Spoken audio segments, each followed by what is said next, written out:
तुमच्या घरामध्ये देखील अशी जागा आहे का की जिथून तुम्ही पास झाल्यानंतर जिथून जाताना तुम्हाला निगेटिव्हिटी जाणवते, नकारात्मकता जाणवते?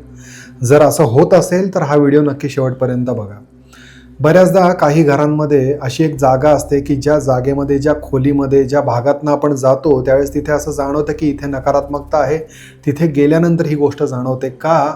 कारण की तिथे जुन्या काही गोष्टी ठेवलेल्या असण्याची शक्यता असते, अस्वच्छता असू शकते किंवा त्या गोष्टी ज्या तिथं ठेवलेल्या आहेत त्या बराच काळापर्यंत त्या तशाच तिथं ठेवलेल्या असतात. ज्यावेळेस एखाद्या ठिकाणी हालचाल असते त्या ठिकाणी तिथे प्राण असतो, चैतन्य असतं असं म्हटलं जातं. आणि ज्या ठिकाणी अजिबात हालचाल होत नाही, वर्षानुवर्ष तशाच गोष्टी ठेवलेल्या असतील, अडगळ असेल, तर तिथे मात्र प्राणशक्ती कमी होते, चैतन्य शून्य होतं आणि त्या ठिकाणी आपल्याला निगेटिव्हिटी, नकारात्मकता जास्त जाणवते. त्यामुळे लगेचच्या लगेच तो जो भाग आहे तो स्वच्छ करा, तिथल्या वस्तू थोड्याशा हलवा की जेणेकरून तिथे पुन्हा चैतन्य तयार होईल. शिरीष कुलकर्णी, श्री श्रद्धा ॲस्ट्रोलॉजी.